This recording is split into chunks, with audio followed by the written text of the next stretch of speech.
My parents' biological daughter showed up revealing we were swapped at the hospital and that I am Olive, 28 years old, a software engineer in Boston, who thought I had the perfect life.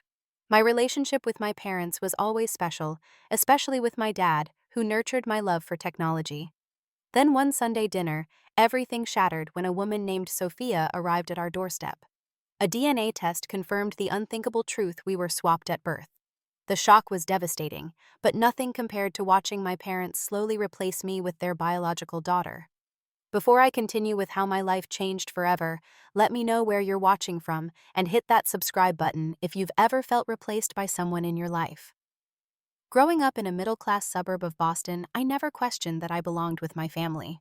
My childhood home was a modest two-story colonial on a quiet street lined with maple trees that blazed with color every fall. We weren't rich, but we were comfortable, and my parents always made sure I had everything I needed. My dad, Thomas Parker, worked as an English professor at a local university. He had a study filled with books, the shelves stretching from floor to ceiling.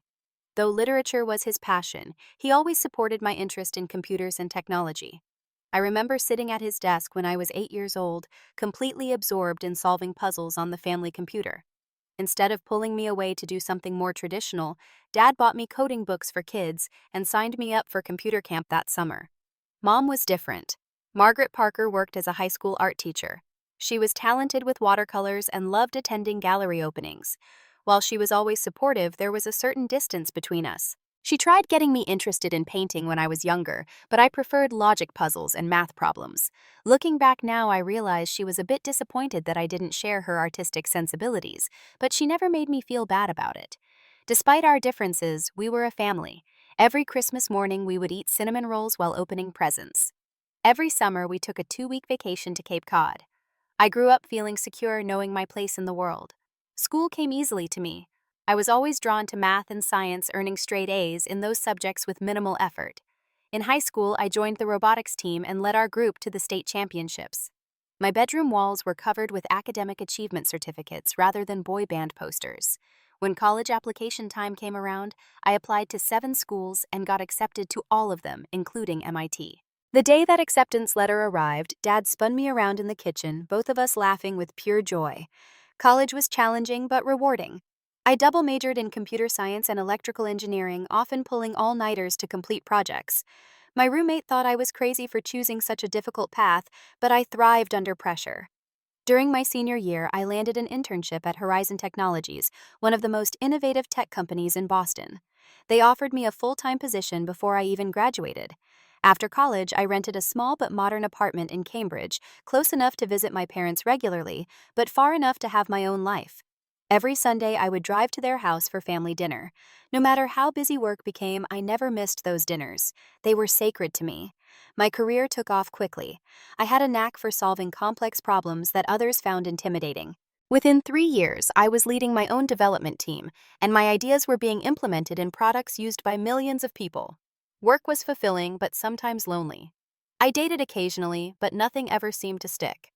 My last serious boyfriend, James, ended our relationship after 8 months, claiming I was too focused on my career. Maybe he was right, but I wasn't willing to apologize for my ambition. Through all the ups and downs of my 20s, my constant was my friendship with Jasmine Williams. We met in 3rd grade when she stood up to a boy who made fun of me for reading a computer manual at recess. She was fiercely loyal and completely different from me, studying psychology and working as a school counselor. Despite our different paths, our friendship remained unshakable. Every Thursday night was our sacred time, whether we went out for drinks or just watched movies in our pajamas. The week before everything changed, I received amazing news at work. After months of development, my team successfully launched a groundbreaking security algorithm that would protect users from a new generation of cyber threats. My boss called me into his office on Friday afternoon and told me I was being promoted to Senior Development Manager with a substantial salary increase and equity in the company. I couldn't wait to tell my parents at our upcoming Sunday dinner. I even bought an expensive bottle of champagne to celebrate with them. That Saturday night, I spoke with Jasmine on the phone, bubbling over with excitement about sharing my news the next day. She knew how much my parents' approval meant to me, especially my dad's.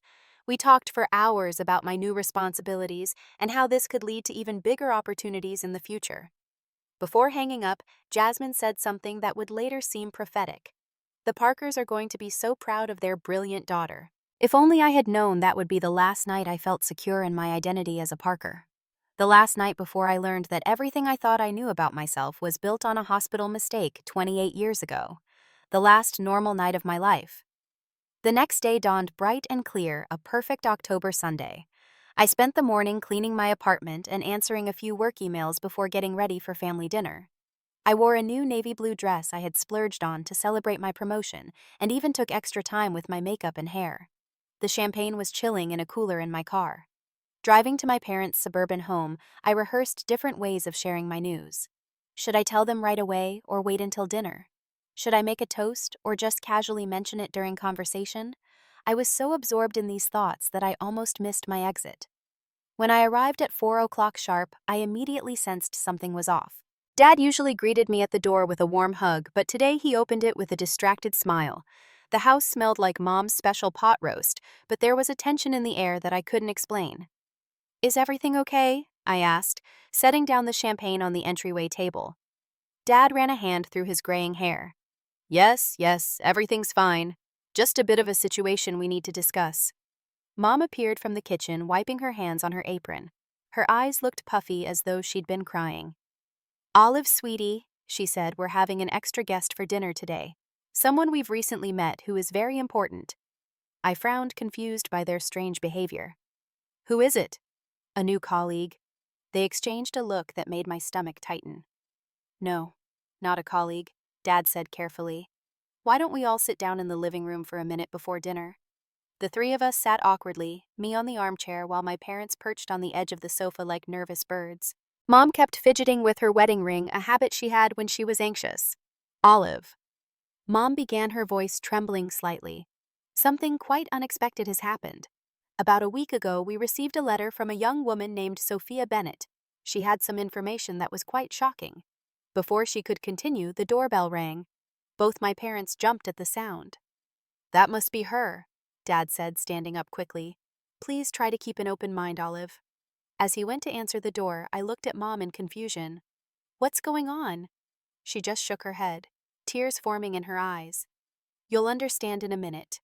I heard muted voices in the hallway, and then Dad returned with a woman who appeared to be about my age. She was approximately my height, but that's where the similarities ended. While I had dark brown hair and eyes, a gift from my father's Italian heritage, this woman was blonde with striking blue eyes. She was wearing an expensive-looking cream-colored dress and delicate gold jewelry. Olive, Dad said, his voice strangely formal. "This is Sophia Bennett." The woman stepped forward with a nervous smile. "It's so nice to finally meet you, Olive," she said, extending her hand. I shook it automatically, still completely confused. "Nice to meet you too, but I'm not sure I understand what's happening." Dad gestured for everyone to sit down. Sophia took a seat on the sofa next to my mother, who was dabbing at her eyes with a tissue. "About 3 months ago, Sophia took one of those DNA ancestry tests," Dad explained. "The results showed something unexpected." Sophia nodded. "My mother had recently passed away from breast cancer, and I was trying to learn more about my family health history. She was a single mom, so the DNA test seemed like a good idea. But when the results came back, they showed no biological connection to her at all. I felt a chill run down my spine, beginning to see where this was going. After some research," Sophia continued, "I discovered that she and I were born on the same day in the same hospital. Cambridge Memorial. The same hospital where I was born." My throat went dry. "Are you saying—" Dad took a deep breath. "We're saying that the hospital made a terrible mistake 28 years ago, Olive. Sophia is our biological daughter, and you are biologically the daughter of Sophia's mother, Catherine Bennett." The room seemed to tilt. I gripped the arms of my chair, trying to steady myself. "That's impossible," I said, my voice sounding distant to my own ears. Mom reached into her purse and pulled out a folded paper. "We did our own DNA test last week after Sophia contacted us. The results came yesterday." She handed me the paper. I unfolded it with shaking hands, scanning the clinical language, until I found the conclusion: 0% probability of biological relationship between Olive Parker and Thomas Margaret Parker. 99.9% probability of biological relationship between Sophia Bennett and Thomas Margaret Parker. This is some kind of mistake, I insisted, though a part of me already knew it wasn't. The room felt suddenly airless. It's not a mistake, Olive, Dad said gently. We had the tests done at a reputable laboratory. Sophia is our biological daughter and you are Catherine Bennett's biological daughter. I looked up at Sophia, studying her features more carefully. Now I could see it. She had my mother's delicate nose and my father's blue eyes. There was even something in the way she held herself that reminded me of Dad. So what does this mean? I asked, hating how small my voice sounded. It doesn't change anything about how we feel about you, Mom said quickly. You're still our daughter. We've raised you and loved you for 28 years. But Sophia wanted to meet us, Dad added. And now that we know the truth, we thought it was important for all of us to get to know each other. Sophia smiled tentatively. I hope this isn't too overwhelming. I was shocked too when I found out. But after my mom died, I felt so alone in the world. Finding Thomas and Margaret has been like finding a piece of myself I never knew was missing. Something in her tone made my skin crawl, but I pushed the feeling aside. This was a shock for everyone, I reasoned. We were all just trying to process it. Dinner is ready, Mom announced, standing up abruptly. Let's continue this conversation at the table. The meal that followed was the strangest experience of my life. We sat at the dining table where I'd eaten thousands of meals, but everything felt foreign. Mom served her traditional Sunday pot roast with roasted potatoes and glazed carrots. The familiar food was a stark contrast to the unfamiliar situation. As we ate, Sophia charmed my parents with stories of her life. She had studied literature in college, just like my dad. She taught English at a private high school in Connecticut, but was considering moving to Boston. Her mother had raised her with an appreciation for the arts, particularly painting and classical music, just like my mom. With each revelation, my parents leaned in closer, asking eager questions. I watched as Dad's eyes lit up when Sophia mentioned her favorite author was Charles Dickens, just like him. I saw Mom's delighted smile when Sophia described her hobby of watercolor painting. I sat quietly picking at my food, the news of my promotion forgotten in the shock of the evening. When there was finally a lull in conversation, I awkwardly mentioned my champagne. Oh, I brought something to celebrate, I said, getting up to retrieve the bottle from the entryway. I was promoted to Senior Development Manager on Friday. Oh, that's nice, honey, Mom said distractedly before turning back to Sophia. So, you said you might consider relocating to Boston. I stood in the entryway, champagne bottle in hand, suddenly feeling like a stranger in my parents' home. I returned to the table and set the bottle down without opening it. No one seemed to notice. As the evening wore on, I observed the easy rapport developing between my parents and this woman who'd appeared out of nowhere. It was as though they'd found a missing puzzle piece they hadn't even known was missing. I felt myself fading into the background of a family portrait being redrawn before my eyes. When I finally drove home that night, I called Jasmine from my car, tears streaming down my face. They have a biological daughter, I choked out when she answered, and she's everything they always wanted me to be. The weeks that followed were a blur of painful adjustments and shifting family dynamics. I tried to maintain a sense of normalcy by throwing myself into work, but the knowledge that my entire identity had been built on a hospital mistake haunted me constantly. My parents insisted that nothing had changed in how they felt about me, but their actions told a different story. Family dinners now included Sophia as a regular guest. What was once my special time with my parents became an exercise in watching them bond with their biological daughter while I sat on the sidelines. What made it even more painful was seeing how naturally Sophia fit into their world. One Sunday, I arrived to find Dad and Sophia deep in discussion about Victorian literature, a passion I had never shared. They were laughing about some literary joke I didn't understand, sitting in the living room surrounded by books I'd never read despite growing up in that house. Oh, Olive, Dad said when he noticed me, his smile dimming just slightly. We're just talking about Dickens. You remember how I tried to get you interested in Great Expectations when you were in high school? I nodded stiffly, remembering how I'd struggled through the book to please him, but ultimately gave up halfway through. Sophia had apparently read it 3 times and wrote her college thesis on it. Mom was even worse. She had always been somewhat reserved with me, but with Sophia, she bloomed. They spoke the same language of colors and textures, of light and shadow. One afternoon, I stopped by unexpectedly and found them in Mom's art studio painting side by side, looking like mirror images despite their age difference. They didn't even hear me come in. Sophia, it turned out, had majored in English literature with a minor in fine arts. The perfect combination of my parents' interests while I had stubbornly pursued technology and mathematics. Fields that now seemed to separate me further from the family I thought was mine. The situation escalated when Sophia announced she had decided to move to Boston permanently to be closer to her biological family. My parents were ecstatic. "This is wonderful news," Mom gushed during dinner. "Well, help you find an apartment, of course." Dad nodded enthusiastically. "And I have connections at several schools in the area. I'm sure we can find you a teaching position." I pushed my food around on my plate, stomach churning. They had never offered to help me find an apartment when I moved to Cambridge after college. I'd done it all on my own while they told me it was important for me to learn independence. Over the next month, my parents helped Sophia find a beautiful apartment in Back Bay, an upscale neighborhood I could never afford on my own. They spent weekends helping her furnish it, buying her houseplants and artwork. Dad used his connections to get her interviews at prestigious private schools, and soon she had secured a position teaching English literature at Wellington Academy, one of the most exclusive schools in Boston. Meanwhile, I was struggling to cope with the emotional fallout of the situation. My work performance began to suffer as I lost focus during meetings and missed deadlines. My boss, who had been so enthusiastic about my promotion, pulled me aside to express concern. "You're not yourself lately, Olive," he said. "Is everything okay?" I considered telling him the truth, but couldn't bring myself to form the words. "Just some family stuff," I said vaguely. "It'll get back on track, I promise." At Jasmine's insistence, I started seeing a therapist, Dr. Lauren Garcia, who specialized in family trauma and identity issues. In her calm, sunlit office, I finally had space to express the complicated emotions I was experiencing. "It's not just that they have another daughter now," I explained during one session. "It's that she seems to be the daughter they always wanted. She's interested in all the things they care about. She's like the improved version of me." Dr. Garcia nodded thoughtfully. "You're experiencing a profound identity crisis, Olive.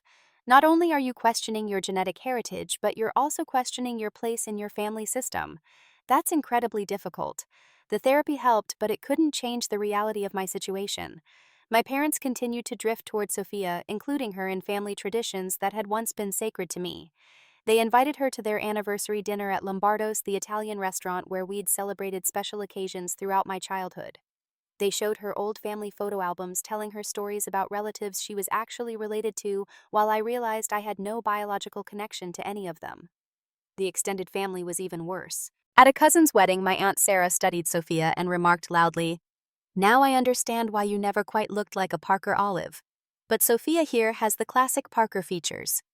I excused myself to the bathroom and cried silently in a stall for 10 minutes. One day, I decided to reach out to Sophia directly, hoping that perhaps we could form some kind of relationship given our unique situation. We met at a coffee shop downtown, an awkward meeting of two women who should have lived each other's lives. "This must be strange for you too," I said, trying to bridge the gap between us. Sophia stirred her latte thoughtfully. "It was a shock, of course. But finding Thomas and Margaret has been wonderful. My mother was amazing, but I always felt like something was missing. Now I know what it was." She smiled. "It's like I've finally found where I belong." There was something in her tone that bothered me, a subtle implication that she'd been in the wrong life and was now reclaiming her rightful place. My place. "What was your mother like?" I asked, suddenly curious about the woman who had raised me in an alternate universe. Sophia's expression darkened slightly. "She was a wonderful woman. Creative, passionate. She raised me alone after my father left when I was 2. She worked so hard as an elementary school art teacher. We didn't have much money, but she always made sure I had books and art supplies. For a brief moment, I wondered what my life would have been like if I'd grown up with Catherine Bennett instead of the Parkers. Would I still have been drawn to technology and mathematics? Would I have been happier with a mother who perhaps shared fewer interests with me but might have been warmer? I tried to connect with Sophia, asking about her teaching and her plans for the future, but there was an underlying tension that never dissipated. As we parted ways, I couldn't shake the feeling that she viewed me as an obstacle rather than a potential ally in our strange situation. That evening, I received a text from my mother asking if I'd mind if they skipped our regular Sunday dinner that week. "Thomas and I are helping Sophia prepare for her first week of teaching," she wrote. "Perhaps we can reschedule." It was the first time in years they'd canceled our standing dinner. I stared at the text for a long time before responding with a simple, "That's fine. Have fun." I spent that Sunday alone in my apartment looking through old family photos and wondering if any part of my life had been real. Everything came to a head on a chilly Friday evening in November, exactly 2 months after Sophia had appeared in our lives. I had spent the week finalizing a major project at work, an innovative security system that would protect millions of users from emerging cyber threats. My team and I had worked countless hours, and when the final tests were successful, my boss had called me into his office. "Olive, this is revolutionary work," he said, beaming with pride. "Your algorithm is unlike anything we've seen in the industry. The board has approved a special innovation award for you, along with a substantial bonus." The recognition filled me with a deep sense of accomplishment. Despite everything happening in my personal life, I had created something valuable, something that mattered. For the first time in weeks, I felt genuinely happy and proud of myself. I called my parents immediately, wanting to share this rare good news with them. "That's wonderful, honey," Mom said, sounding distracted. "Actually, we're planning a special dinner tonight at La Maison. Why don't you join us and you can tell us all about it?" La Maison was an upscale French restaurant downtown, a place we only went for major celebrations. My heart lifted at the thought that perhaps my parents had planned this to celebrate my achievement. "I'll be there," I said eagerly. "What time? 7:30. And dress nicely." I spent extra time getting ready, choosing a deep green dress that brought out the warmth in my brown eyes. I even splurged on a professional blowout at the salon near my office. Looking in the mirror, I felt a glimmer of my old confidence returning. Tonight would be different. Tonight, my parents would see me again. I arrived at La Maison at exactly 7:30, giving my name to the hostess who led me to a private dining room in the back of the restaurant. As I entered, I saw my parents seated at a large table along with Sophia and several of my parents' closest friends. A banner hung on the wall behind them. "Congratulations, Sophia." My steps faltered as I tried to make sense of the scene before me. Mom noticed me first and waved me over. "Olive, you're here. Come sit down. We're celebrating Sophia's new position as department head at Wellington Academy. Can you believe it? She's only been there 2 months and she's already been promoted." I mechanically took the empty seat beside my father's friend Robert, feeling as though I'd stepped into an alternate reality.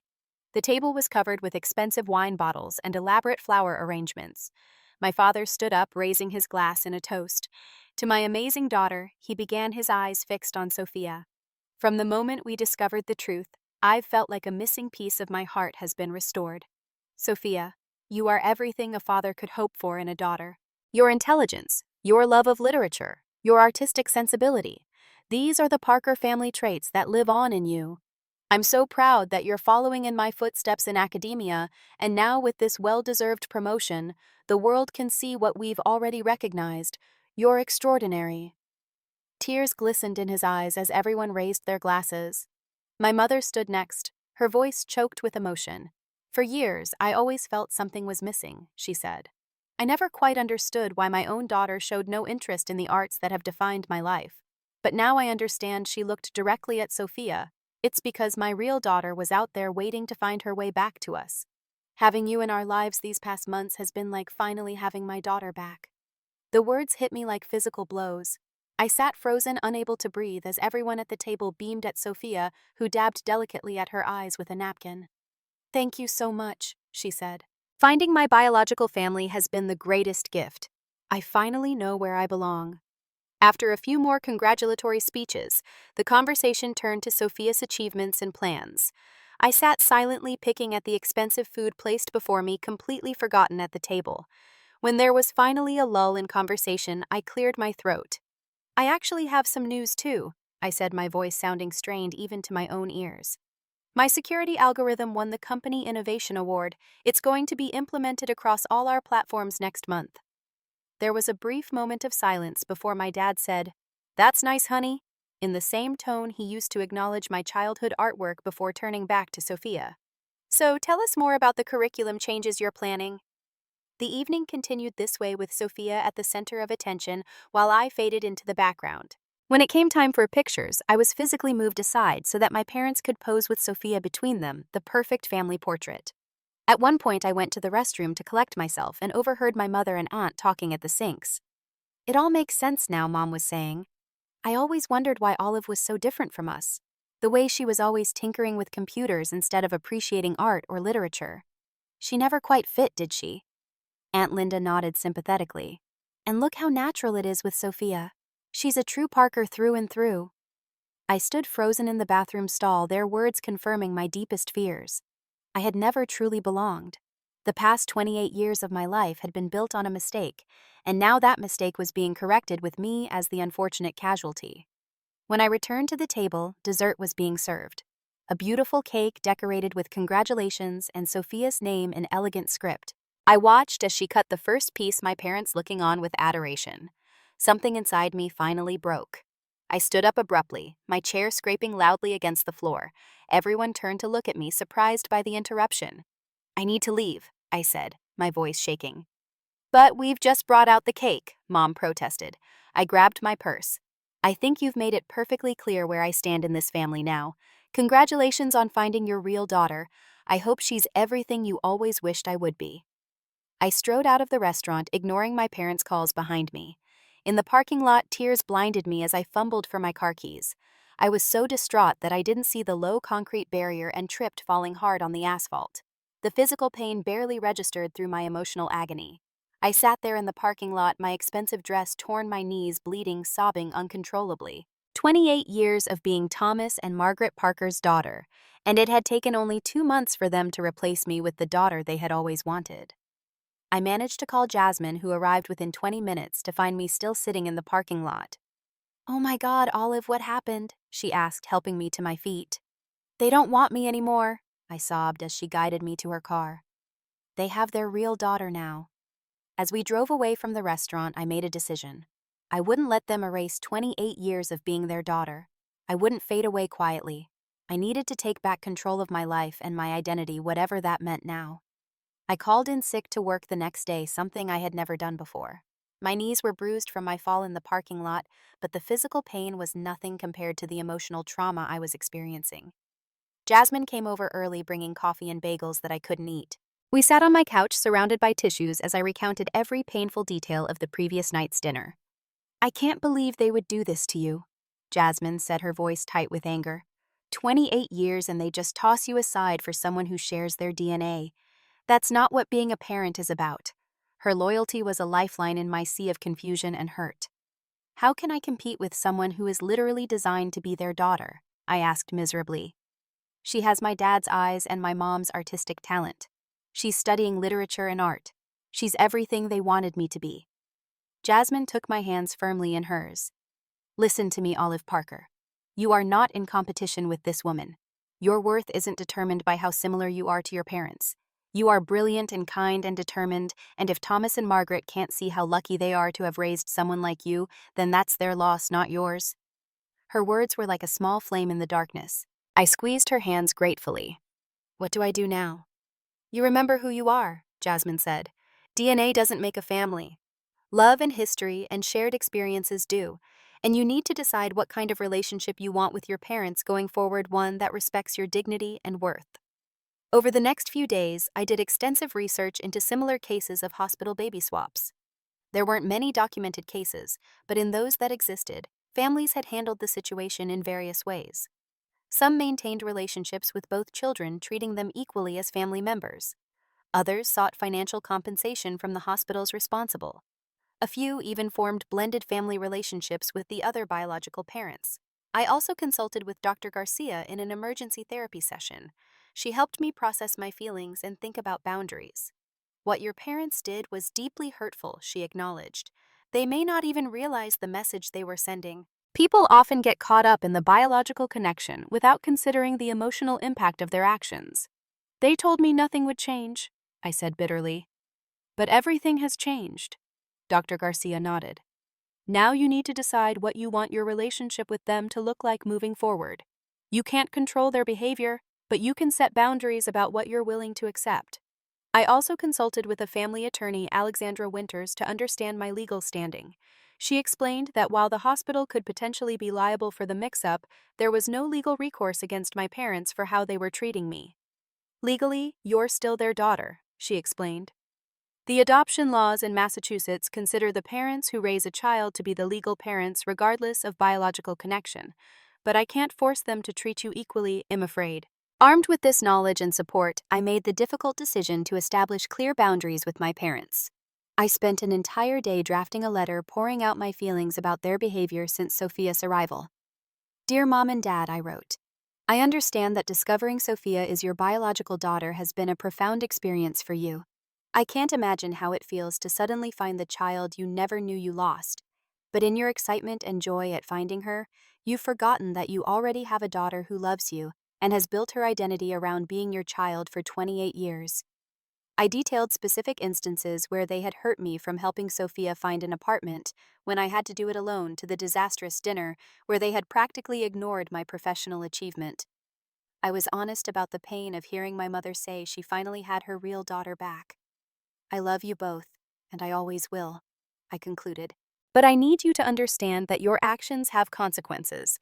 I'm not asking you to reject Sophia or deny your biological connection to her. I'm simply asking you to remember that family isn't just about DNA. It's about the 28 years of love, care, and shared experiences that can't be erased by a genetic test. Until you're ready to acknowledge that and make changes in how you're approaching this situation, I need to step back from our relationship to protect my own emotional well-being. I sent the letter by email, not trusting myself to deliver it in person without breaking down. Their response came 2 days later, a joint email that missed the point entirely.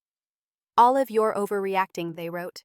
"Of course we still love you, but surely you can understand how special it is to discover our biological daughter after all these years. Sophia needs extra attention right now as she adjusts to her new reality. We're sure that once you've had time to process everything, you'll see that there's room in our family for both of you." Their dismissive response only strengthened my resolve to focus on myself and my chosen family. I threw myself back into work, channeling my emotional energy into productivity. My team was working on extending our security algorithm to mobile platforms, and I stayed late every night, finding solace in code when the rest of my life felt chaotic. I also deepened my friendships, recognizing that these were the relationships I could count on. Jasmine and I started a weekly dinner tradition of our own, and I reconnected with college friends I'd lost touch with. These people valued me for who I was, not for my genetic makeup, or how well I fit some preconceived notion of who I should be. Meanwhile, through mutual friends and social media, I began to learn troubling things about Sophia. She had created an Instagram account dedicated to her journey of reuniting with my parents, sharing emotional posts about finally finding where she belonged. Her captions painted a picture of a fairy tale reunion, completely erasing the fact that her arrival had displaced another daughter. Even more disturbing, I discovered, she had been going through old family photo albums with my parents, selecting photos from significant family events and having duplicates made with herself digitally inserted into them. It was as though she was attempting to rewrite history, placing herself in memories she had never been part of. The final straw came when I learned from my cousin Jamie that Sophia had convinced my parents to redo milestone celebrations with her that she had missed. They held a belated graduation party complete with the same cake design they had ordered for my college graduation. They were planning a combined celebration of all the birthdays they had missed, with her 28 parties compressed into one elaborate event. Most shocking of all, Jamie let slip that my parents had amended their will to include Sophia equally with me. After just 3 months of knowing her, they were giving her half of their estate, which included the family home where I'd grown up and my grandmother's antique jewelry that had been promised to me since I was a teenager. I sat in stunned silence after hearing this news, a cold clarity washing over me. This wasn't just about my parents getting to know their biological daughter. This was about Sophia systematically replacing me in every aspect of their lives, and my parents enabling it every step of the way. That night, Jasmine came over with a bottle of wine and a determination to help me fight back. We sat at my kitchen table, strategizing like generals planning a campaign. "It's time they remember who was actually there for 28 years, Jasmine said, filling our glasses. "Not just someone who shares their DNA." For the first time in months, I felt a spark of righteous anger replacing the hurt and confusion. "You know what? You're right. It's time I stopped being passive in all this." That night, Operation Reality Check was born. The next phase of my story involved careful research and strategic planning. Rather than confronting my parents with raw emotion again, I decided to gather information that would help them see the situation more clearly. First, I began investigating Sophia more thoroughly. Something about her perfect daughter persona had never sat right with me, and my instincts were telling me there was more to her story than she was letting on. Using my tech skills, I did some deep diving into her online presence. Before her private Instagram account documenting her reunion with my parents, she had maintained a public account that painted a very different picture. Her posts revealed a pattern of dramatic friendships and relationships that always ended with her as the victim. She frequently posted about toxic people who had betrayed her, then deleted these posts when new friendships formed. More tellingly, I found reviews from former students that contradicted her stellar teaching reputation. Several mentioned her unpredictable mood swings and tendency to play favorites. One even described how she had taken credit for a curriculum innovation that had actually been developed by another teacher. The most revealing information came when I tracked down one of her former roommates, a woman named Taylor, who had lived with Sophia in Connecticut before she moved to Boston. We met for coffee, and once Taylor understood my situation, she was surprisingly forthcoming. Living with Sophia was like walking on eggshells, Taylor confided. She was charming at first, but then she started to take over everything. She borrowed my clothes without asking, used my expensive skincare products, and even started inviting my friends over when I wasn't home like she was trying to insert herself into my life. Taylor described how Sophia had manipulated their landlord into believing Taylor was the problematic roommate when issues arose. When Taylor finally moved out, Sophia had refused to return her security deposit, claiming damages that didn't exist. Most concerning was what Taylor revealed about Sophia's financial situation. She was deeply in debt from student loans and credit cards with a shopping addiction she couldn't control. Taylor suspected she had moved out of their shared apartment because she could no longer afford the rent. "Is it possible she's seeing your parents as a financial solution?" Taylor asked gently. The question hit me like a thunderbolt.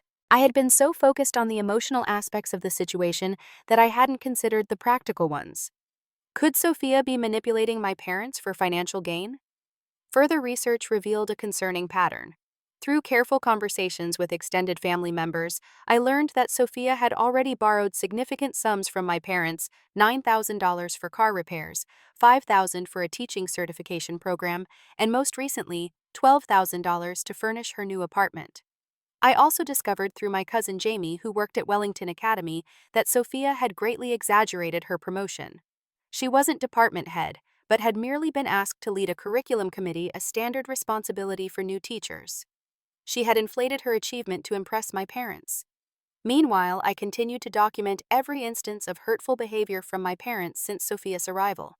I created a detailed timeline not to be petty, but to help them visualize the pattern of their actions. I gathered photos and memories from 28 years of being their daughter, evidence of the life and love we had shared. With Jasmine's help, I prepared a presentation that was factual rather than emotional. I didn't want to attack Sophia directly or make wild accusations. Instead, I wanted to present a clear picture of what had been happening and ask my parents to reflect on their choices. Once everything was prepared, I sent an email to my parents requesting a formal family meeting. I was specific about wanting certain extended family members present, including Aunt Sarah, who had always been perceptive about family dynamics, and Uncle David, my father's brother, who had been my godfather since birth. "I am requesting a family meeting this Saturday at 4 p.m., I wrote. "There are important matters regarding our family situation that need to be discussed with everyone present. This is not an optional gathering for me, it is necessary for the future of our relationship." To my surprise, they agreed without argument. Perhaps they sensed the seriousness of my tone, or maybe they were simply curious about what I had to say after weeks of limited contact. That Saturday, I arrived at my childhood home with Jasmine for moral support. My parents had agreed to let her attend as someone who had been part of our family for most of my life. Aunt Sarah, Uncle David, and my cousins Jamie and Michael were already there. Sophia sat next to my mother on the sofa, looking uncertain about the purpose of the gathering. I had dressed professionally in a tailored blue suit, wanting to project confidence and clarity rather than the emotional mess I had been at the restaurant. I connected my laptop to the television screen and stood before my assembled family. "Thank you all for coming," I began, my voice steady despite my racing heart.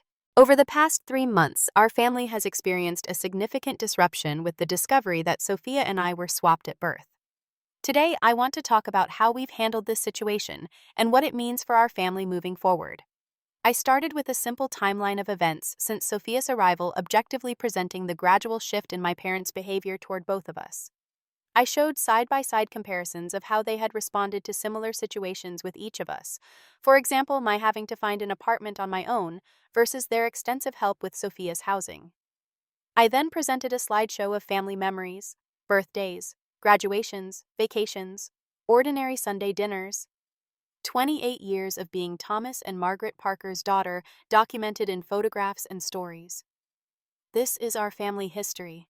I said, my voice catching slightly. These are the experiences that shaped all of us. DNA may determine biology, but these shared memories determine family. My parents shifted uncomfortably as the presentation continued, especially when I respectfully but firmly detailed the hurt caused by specific comments and actions, such as my mother's statement about finally having her real daughter back. Then I moved to the more difficult part, my concerns about Sophia's intentions. I need to address some troubling patterns I've observed, I said carefully. Since Sophia entered our lives, she has received over $26,000 from you for various expenses. My parents looked startled, clearly not having calculated the total themselves. I've also found evidence that contradicts some of Sophia's claims. She described her promotion at Wellington Academy as becoming department head, but according to the school's own newsletter, she was simply assigned to lead a curriculum committee, a standard responsibility for teachers. Sophia sat up straighter, her face flushing. "What are you accusing me of?" she demanded. "I'm not making accusations," I replied calmly. "I'm presenting facts that concern me and should concern all of us. Family relationships should be built on honesty and transparency." I continued with my findings, including testimonials from Sophia's former roommate about her financial irresponsibility and manipulative behavior. I was careful to present everything as factual concerns rather than emotional attacks. As I spoke, I noticed Aunt Sarah watching Sophia with increasing skepticism. When I finished my presentation, she was the first to speak. "You know, I've been wondering about some things myself," she said thoughtfully. "Last week, Sophia asked me about Margaret's mother's jewelry collection. She seemed very interested in which pieces would be passed down and their value. It struck me as an unusual conversation to have with someone she'd just met." Uncle David nodded slowly. "And when we had lunch last month, she asked quite detailed questions about the family vacation property in Cape Cod. Specifically about whether it was included in your estate plan, Thomas." The mood in the room shifted perceptibly. My parents looked troubled, glancing between me and Sophia with new uncertainty in their eyes. Sophia stood up, tears forming in her eyes. "I can't believe you're all turning against me," she said dramatically. "I've finally found my real family after 28 years, and now you're trying to push me away because you're jealous." "I'm not trying to push you away," I said firmly.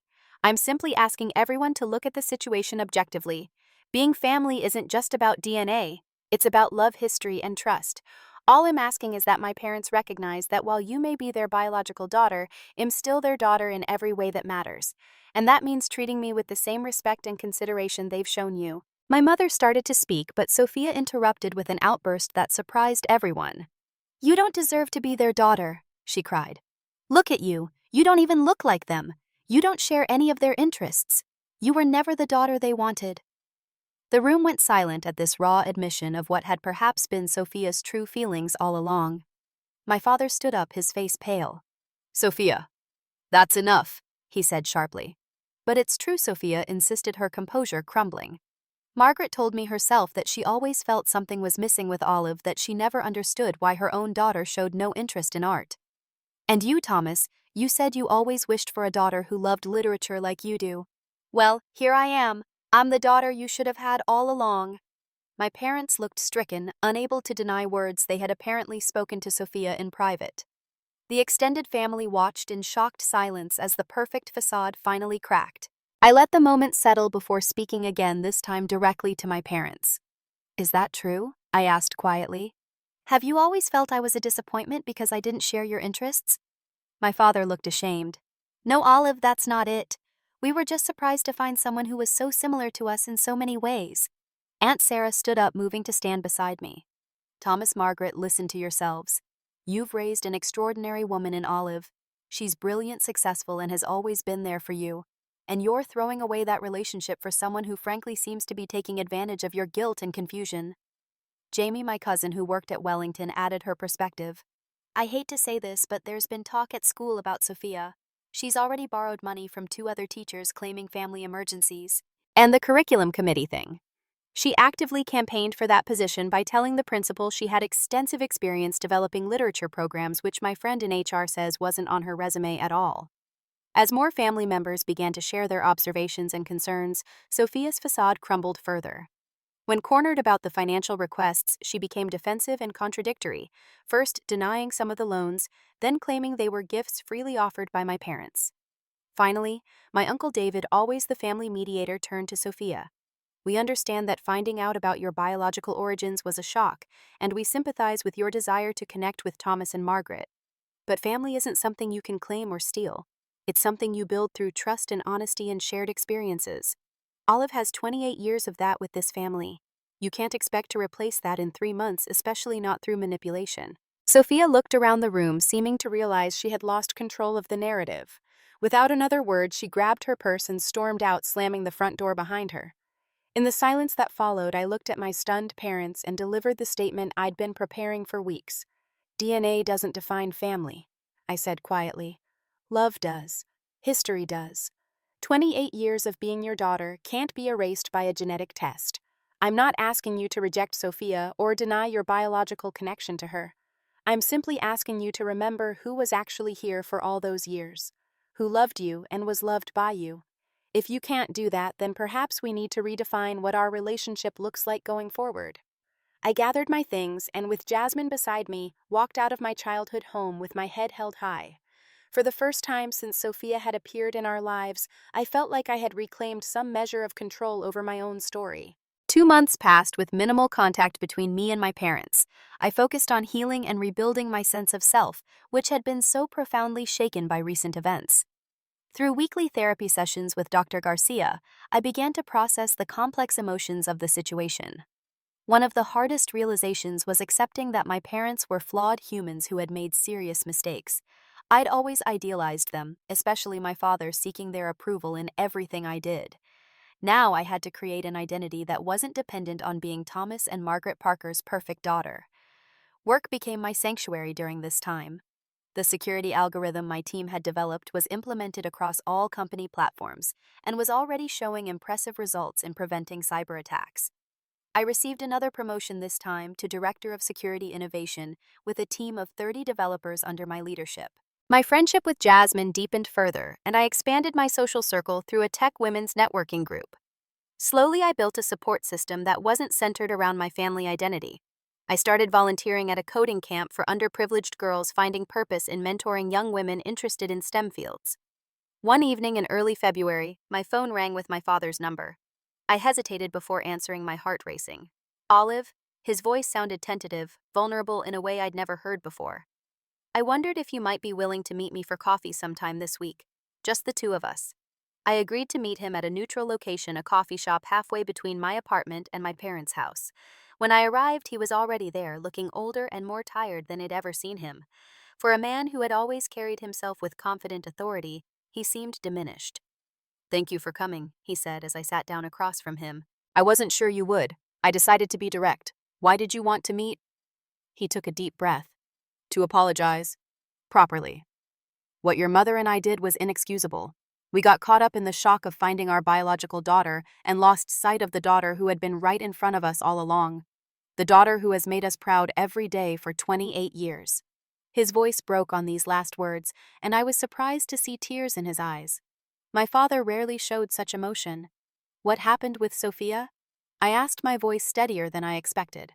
He sighed heavily. "After your family meeting, we started paying more attention to the things she was saying and doing. You were right about the money. She asked for another loan just a few days later, claiming she needed to pay off some urgent debt. When we hesitated, she became angry, accusing us of loving you more than her, despite her being our real daughter." He looked down at his coffee cup. It was like a veil lifting. "We realized she'd been manipulating us from the beginning, playing on our guilt and curiosity about our biological child. Then we found out she'd been lying about other things too.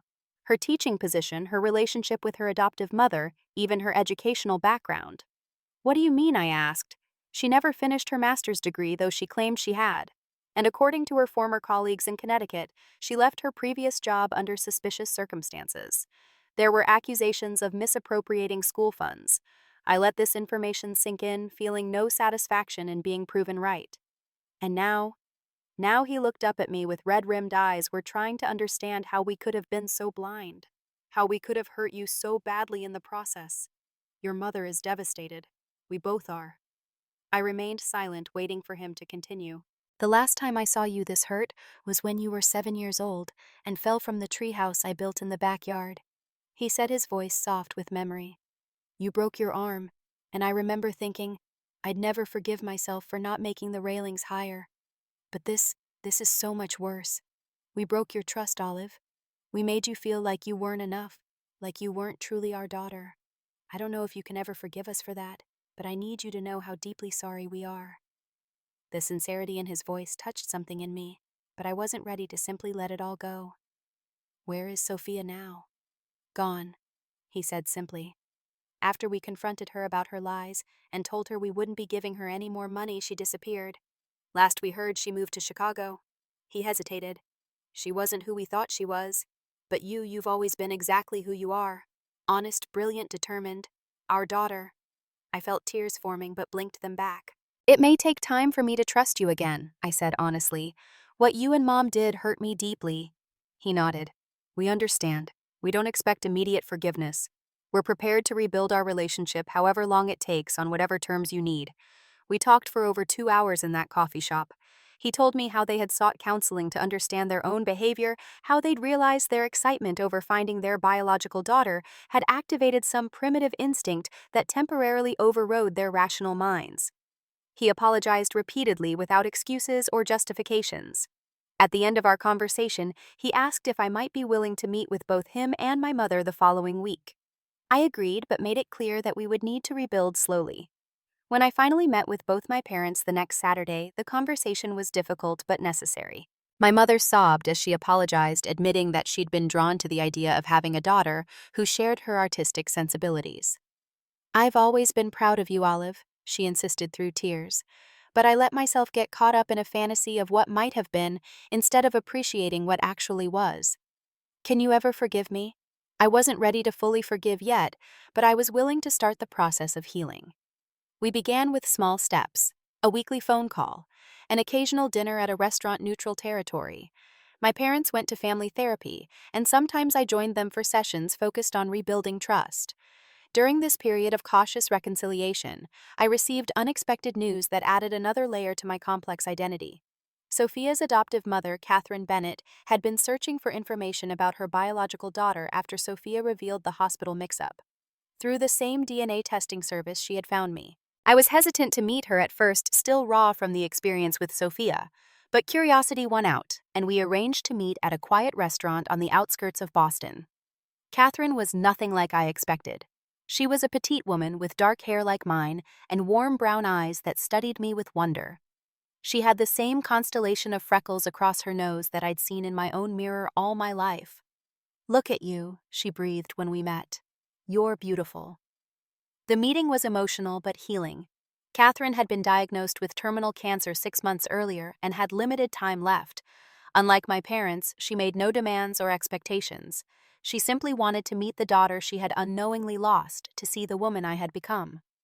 I felt an immediate connection with her, a biological recognition that was both strange and comforting. Over the next several months, I visited her regularly at her small apartment filled with artwork and books. I learned that she had raised Sophia alone after her husband abandoned them working as an elementary school art teacher to provide for her daughter. She loved Sophia deeply, but admitted there had always been challenges. Sophia had been a difficult child prone to emotional outbursts and manipulation. Catherine had spent her life trying to provide stability and love, often at great personal cost. "I wish I had known you were out there," she told me during one visit. "But I can't regret raising Sophia. Despite everything, I loved her with my whole heart. Being a mother was the greatest joy of my life." Catherine passed away 4 months after we met, her cancer progressing more rapidly than expected. I was with her in her final days, holding her hand and sharing stories. She gave me a small watercolor painting she had done of the two of us from a photograph, a treasured connection to the mother I had only briefly known. Her death affected me deeply, a loss of potential and possibility. But it also brought closure to a chapter of my life, helping me understand that family could take many forms and exist in many dimensions. During this period, my relationship with my parents continued to heal slowly and with occasional setbacks. They attended Catherine's funeral with me, a gesture of support that touched me deeply. Afterwards, my mother hesitantly showed me sketches she'd been working on, portraits of me at different ages. It was her way of reconnecting through her art with the daughter she'd almost lost. On the 1 year anniversary of my promotion to senior development manager, the same achievement that had been dismissed during that painful restaurant celebration, my parents organized a small dinner party. They invited Jasmine and a few of my close friends, decorating their dining room with congratulatory banners and flowers. My father gave a toast that brought tears to my eyes. To my brilliant daughter Olive, he said, his voice steady and sure, "You have always been the best of us, not because you followed in our footsteps, but because you blazed your own trail. Your mother and I are so proud of the woman you've become, not despite your differences from us, but because of them. You taught us that family isn't about DNA or shared interests, it's about love and respect, and showing up for each other even when it's difficult. Especially when it's difficult." My mother added her own words. "We almost lost the most precious thing in our lives because we were blinded by biology. But true family is built through years of love and shared experiences. You are our daughter Olive. You always have been, and you always will be." As I looked around the table at these people who had supported me through the darkest period of my life, I realized I had learned profound truths about identity and belonging. DNA might determine physical traits and certain predispositions, but it was love and choice that defined family. The parents who raised you, who stayed up with you when you were sick, who celebrated your victories and comforted you in defeat, those were the people who deserved the title of family. The experience had forced me to define myself on my own terms, to recognize my worth independent of others' approval. I was Olive Parker, a brilliant software engineer, a loyal friend, a daughter of both nature and nurture. I contained multitudes shaped by both genetics and experience, by both birth and upbringing. The journey of the past year had taught me that while we can't control what happens to us, we can control how we respond. I had chosen resilience over bitterness, growth over stagnation, forgiveness over resentment. These choices hadn't been easy, but they had led me to a stronger, more authentic version of myself. Have you ever faced a moment when your entire identity was called into question? When you're watching, please share your story in the comments below. How did you find your way back to yourself? And if you found this story meaningful, please like, subscribe, and share it with someone who might need to hear that their worth isn't determined by DNA or others' approval. Thank you for listening, and remember, family is what we create together through love, trust, and showing up for each other every day. No genetic test can ever change that.